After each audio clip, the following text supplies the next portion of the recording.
It happened in the case of Idaho 4, and now it's happening again in the case of Rex Heuermann. That is convicting people based on scientific data. And once you tell people that their DNA is all over the crime scene, you can't unring that bell, even if it turns out not to be true, as we found out in the case of Idaho 4.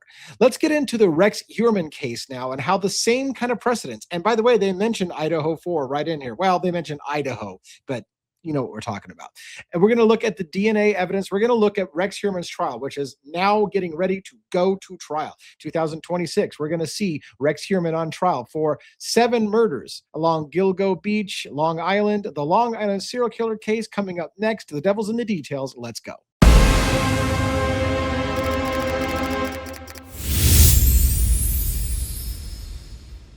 Now, a lot of this is going to be me reading an entire article for you because the big news is that tomorrow, or actually the day that this video drops, which is actually going to be the 13th of January, 2026, that's the day this video is going to drop. I'm recording it actually on the 12th.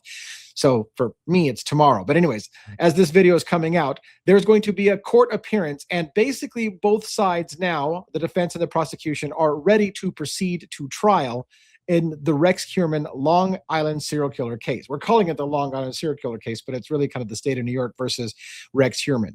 The case being is that Rex Heuermann is accused of at least 7 murders now that are all going to be lumped together, and he's going to basically be accused of killing women from the 1990s through the mid-2000s or on up, and his DNA is going to be all over those crime scenes. I think there was 9 hairs found on 7 bodies or something like that. We're going to get to it in the details because, again, the devil's in the details. By the way, before you forget, like and subscribe right now. Don't forget, do it right now because it's really important to the channel. It's really important to you as well if you like the Long Island serial killer case, or if you want to see the other cases I follow, such as Idaho 4, Mickey Stein's Delphi case.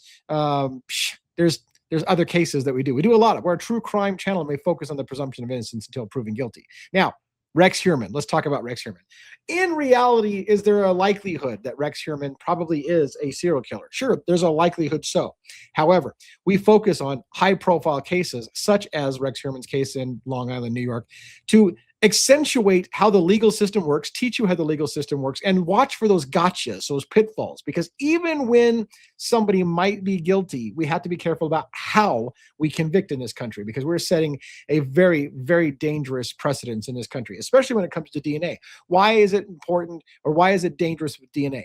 Because more and more DNA science is convicting people and making them plead guilty to things that maybe they did or didn't do because the science says they're guilty. And the average juror cannot understand the science. They don't follow the science. They're not microbiologists or DNA scientists or whatever the fuck. I'm giving it really bad names because those are not the way we call them or refer to them in the scientific community. And I know better than that, but shit, I'm tired.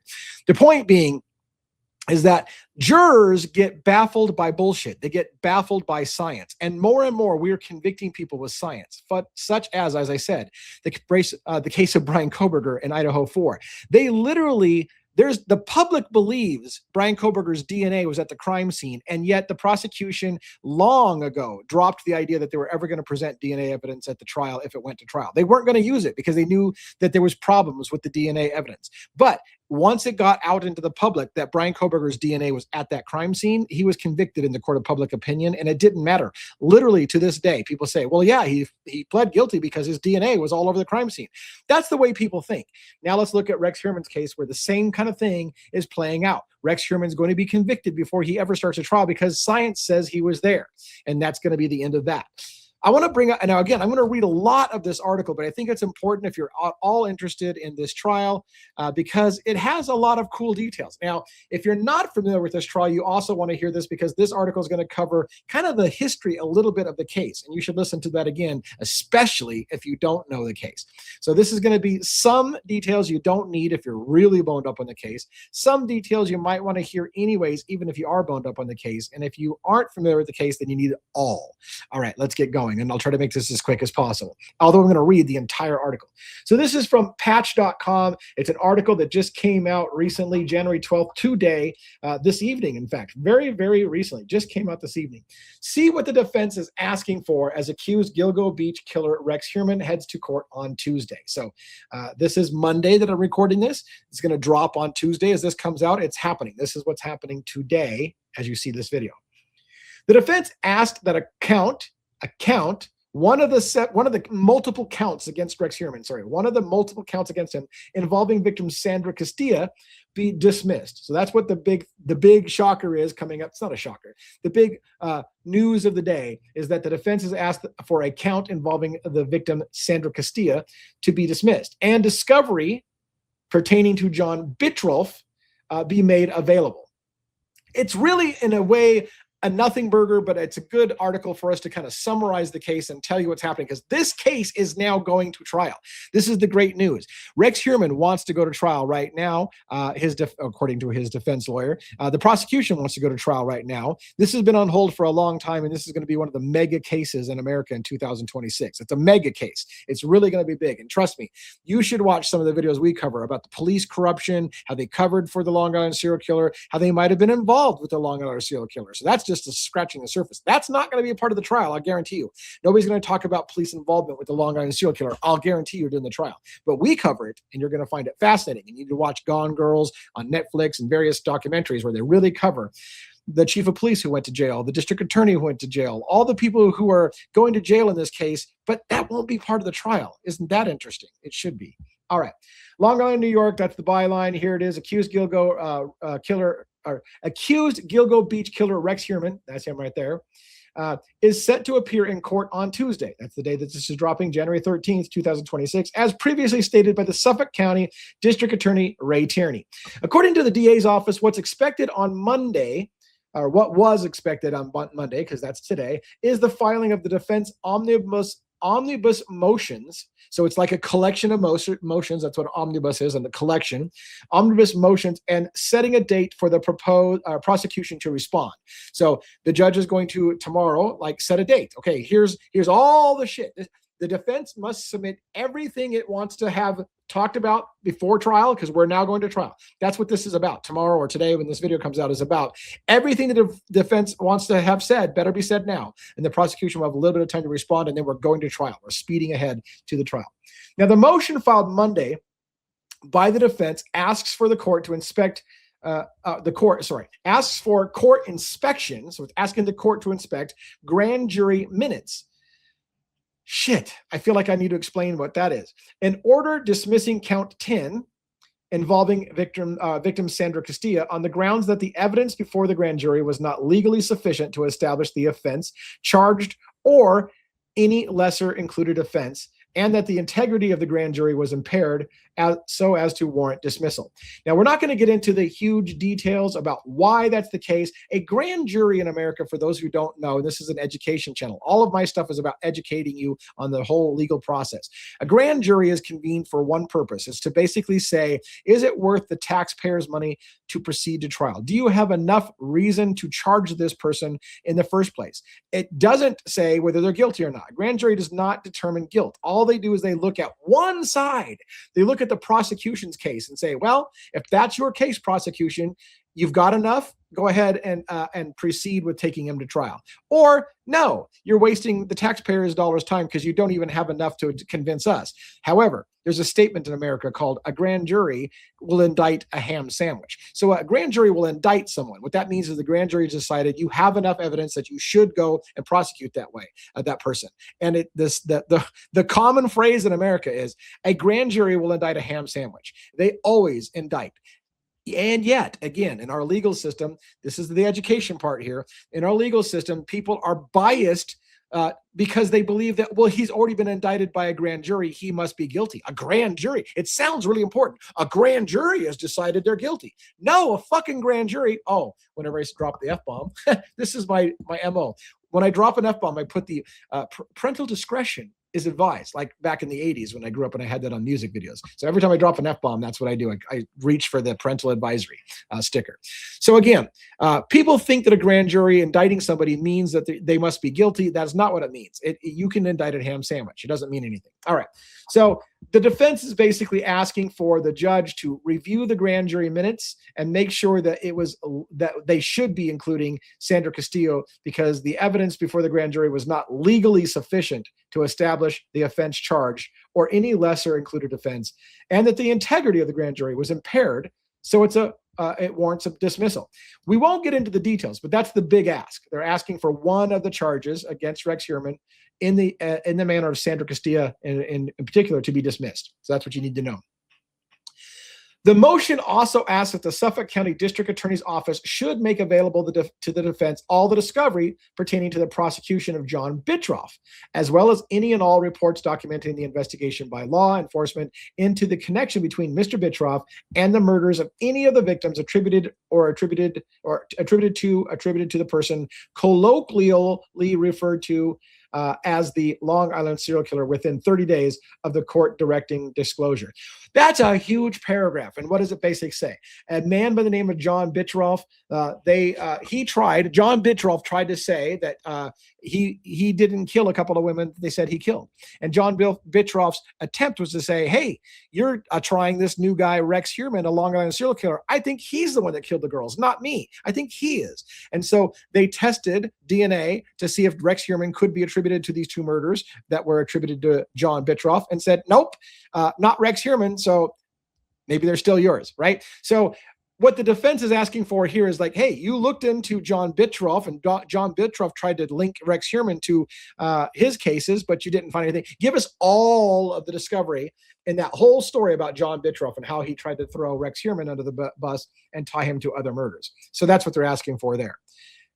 It's not a big deal, but I'm just trying to bring you up to speed, because if you're watching the LISK case and you want to know what the legal, because we're going to move into legal shit. We're going to be reading legal documents, and it's going to get nuanced, and we're going to cover it and explain it to you. Hope I'm not boring the piss out of you. We're at 11 minutes. I talk fast, really fast. According to the New York Post, in November, DNA testing determined that Heuermann was not tied to the 1994 death of Colleen McNamee, who was beaten, strangled, and dumped near William Floyd Parkway in Shirley.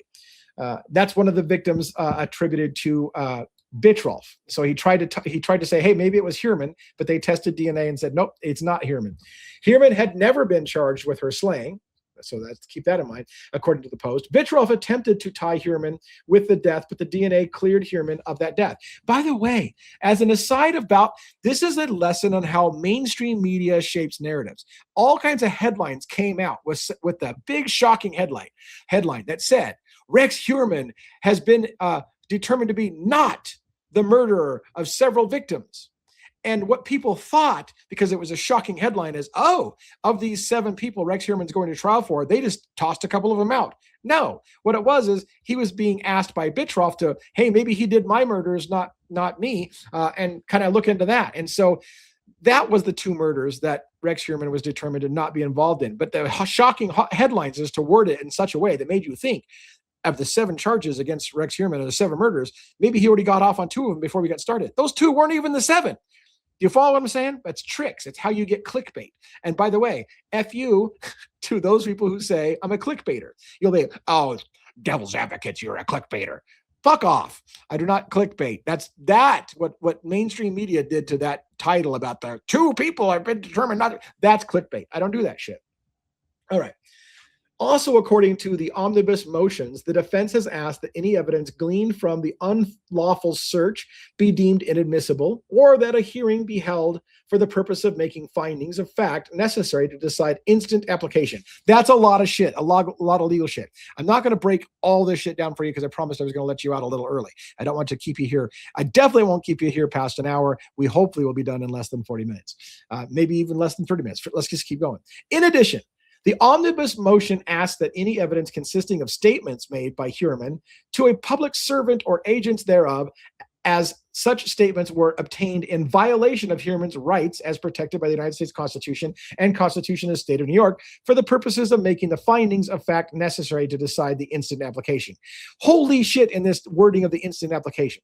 What are they basically saying? Rex Heuermann allegedly said some things to public servants, like maybe jailers or law enforcement or whatever, that may be prejudicial against his defense. It may look like he actually pled guilty or said something that provided guilt. And so what they're saying is statements that he made to public servants or agents thereof were in violation of his United States constitutional rights. And so the details of that we're not getting into. It's too much for today. But as we move forward, these are the things that they're going to rule on. And when that happens, we'll probably break it down for you, if you're interested. This case hasn't taken off from me, by the way. I think this is going to be one of the biggest cases in 2026, but we also have Luigi Mangioni's case, and that's monstrous. And we're still not done with Idaho 4. That could become monstrous. That may be heading for a shocker in America. And then we got Mickey Stein's, the Ben Fields trial in the Mickey Stein's case in Kentucky. Shit, 2026 is a monstrous year in true crime. So I'm just trying to get you prepped a little bit for this case, even though it hasn't taken off. And if it's a no-nothing burger and nobody wants to get involved, despite the fact that I've had big attorneys on the show like John Ray, this show does cool shit. It does cool shit. It would be a shame if you guys don't pay attention to this story. All right, let's move on. Let's get it done. The omnibus motions also ask for suppression at trial of the introduction of testimony concerning an observation of Heuermann, either at the time and place of the commission of the offense or upon some other occasion relevant to the case, such as observation was unduly suggestive, and to suppress at trial any testimony regarding an in-court identification, such as the testimony is tainted by the unduly suggestive out-of-court observation, or that as an alternative, a hearing be held. Oh my God. I'm really good usually at breaking down documents, but there are so many words in here that it's almost impossible to know what they're asking for. So let me just, again, the document's going to be this whole article is super long. So I don't have time to break down every piece. We'll get to that in time if you're interested. But let's just get the overview, what's happening, the ruling. This is the defense doing their last minute. These are the issues that we have on the table, and we are ready to go to trial. Now, the motion also asks for all evidence favorable to Heuermann to be handed over by the prosecution. So the prosecution has a bunch of discovery that they've used to decide whether they're going to charge Rex Heuermann and go to trial. But some of that may be favorable to Rex Heuermann. And it's, notorious where the prosecution doesn't necessarily want the defense to know about the things that might actually help the defense. They're asking the judge to demand that the prosecution has turned over everything that might be helpful to Rex Heuermann from their discovery process. And it's just basic 101. Heuermann will be present in court on Monday, so the DA's office. So that happened. In September, despite another attempt by the defense attorney for Heuermann to render critical DNA evidence inadmissible at trial, the judge ruled for a second time to allow the DNA. Now, this is the side tangent I told you about Idaho 4. Idaho 4, Othram Labs, we developed the profile, and we found a speck of DNA the size of a grain of sand that you can't see with the human eye, and therefore it proves Brian Kohberger did the murders of the 4 people because of a skin cell the size less than the grain of sand. That's how we're convicting people in America. Circumstantial evidence tied with the big kicker. Well, the DNA says you were there, so you must have done it. That's the kicker. See, you get a very circumstantial case that would be normally kind of weak, and then you tie it around with the ribbon that says, but your DNA was there at the scene, so you had to have done it. Yes, we have a really weak case. Yes, we have circumstantial evidence. Yes, we can't prove that definitively you were there, except for your DNA was there. And explain that, sir. So you're convicted because your DNA was there. Don't even get me started on all the cases where the DNA has proven that it was bullshit and that the DNA got there from completely different ways than the person was actually the killer. But a lot of you don't believe that happens, so we'll put that aside for the minute. Let's move on and get this shit done. And in a second defeat for the defense, attorney Michael Brown So Michael Brown is Rex Heuermann's attorney. Judge Timothy Mazie had denied a motion to sever the case, paving the way for only a single trial. So again, Rex Heuermann's attorney, Michael Brown, wanted to have 7 different trials and separate the trials into separate independent trials. That would have maybe helped Rex Heuermann. Instead, they're lumping all 7 together at one point so that, and here's why it's prejudicial. Here's the reason why this is an education channel. Here's why it's prejudicial. Juries, once they've been told so many details and so much fact and so much information, they tend to believe if there's that much information against you, you must be guilty. So Rex Heuermann facing 7 trials at the same time, 7 murder charges at the same time, where the jury has to listen to so much information over and over and over again against 7 people. It literally will prejudice the jury to say, fuck, if you've got that much stuff on it, he has to be guilty. And so therefore a defense would like each one to be treated separately so that they focus on one thing at a time, not the idea that I'm going to check out. I'm checking out. You've been talking for too long. It's taken 37 days for you just to get through the DNA evidence on the 7 people. I got it already. He must be guilty. That's what they're trying to avoid. But guess what? They lost. It is going to be one trial for all 7 murders.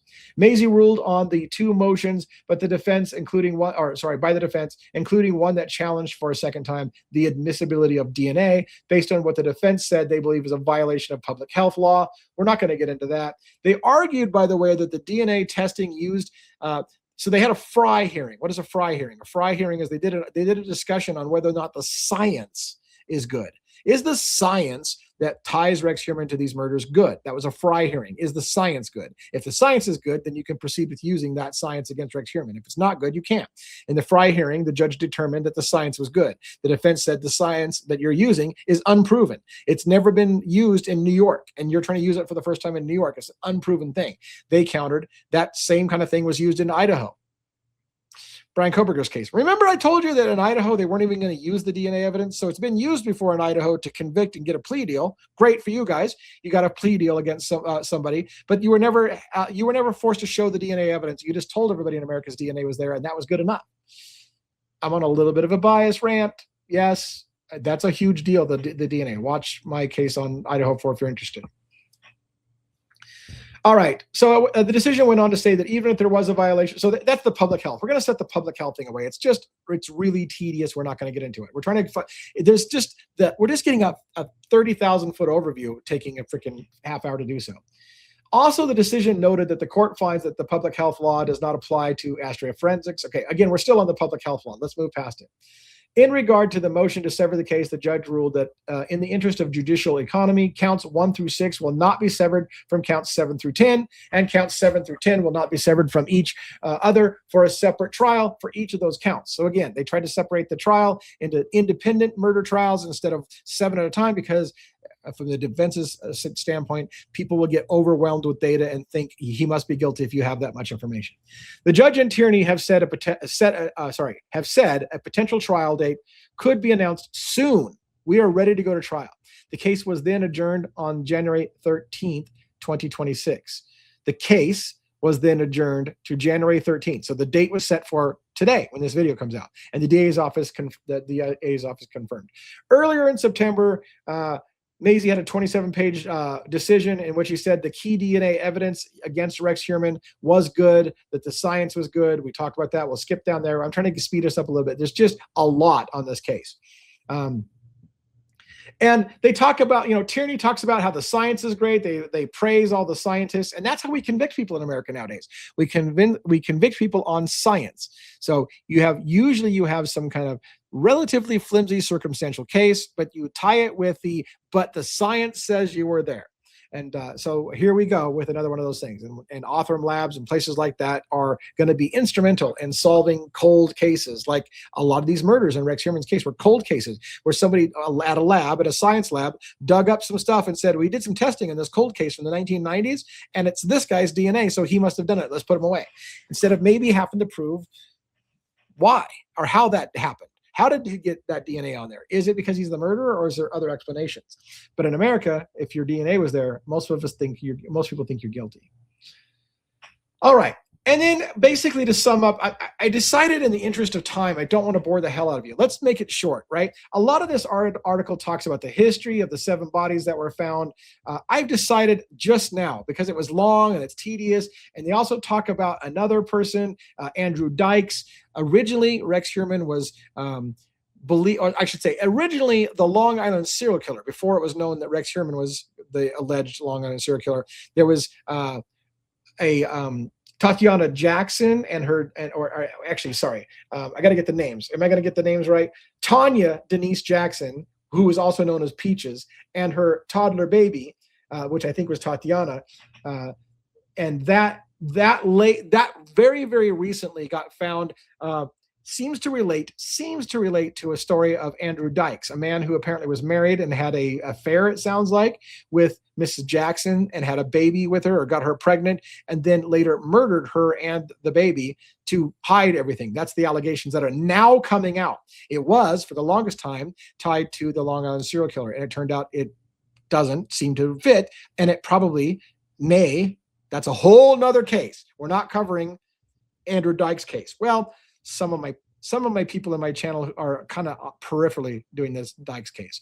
I know I'm confusing you. Let me just wrap up the summary point. The point being from today is that DNA is becoming the gold standard for convicting people in this country. 90-something% of all cases plea out with a plea deal. Part of the reason they plea out with a plea deal is they baffle juries into thinking the science says you did it and you can't argue science. That's their famous go-to. Science doesn't lie. Fuck yeah, it does.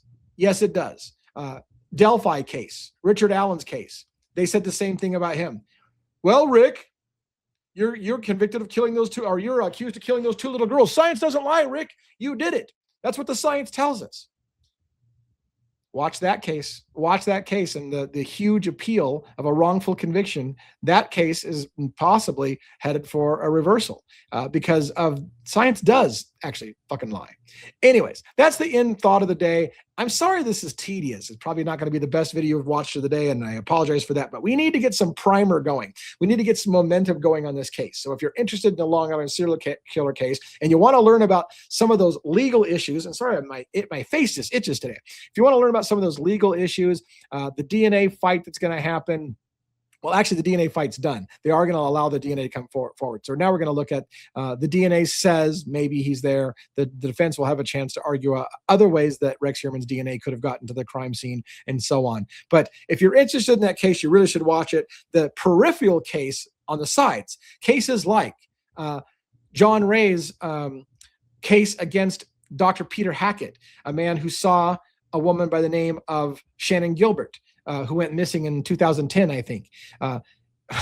John Ray has been trying to get some kind of traction on the disappearance of Shannon Gilbert, not officially one of Rex Heuermann's kills, but she had run-ins with Rex Heuermann, and she called 911 years and years ago in 2010, I believe it was, to say someone's trying to kill me. And then she ended up dead, basically right outside the back door of a person by the name of Dr. Peter Hackett, who was involved with law enforcement in some way.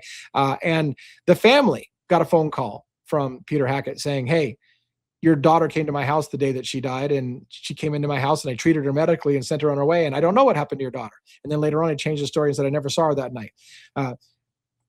John Ray, Attorney John Ray, Esquire, has been going after Peter Hackett for now what is over a decade, trying to go decades, and now is moving forward with that trial for basically hindering the investigation into Shannon Gilbert. It's a peripheral case. Andrew Dykes' case about killing Peaches and her daughter is a peripheral case. There were likely, in my opinion, multiple serial killers dumping bodies all over Long Island. Are they all Rex Heuermanns? These are the questions that we're going to ask, and this is the devil's in the details because we're going to dive into it. Because again, if you convict Rex Heuermann on murders that he didn't do because you just want to close cold cases and you want to use DNA to say, let's close cold cases just because we can, then that means the real killer could be walking free if it wasn't him. Let's make sure we get it right.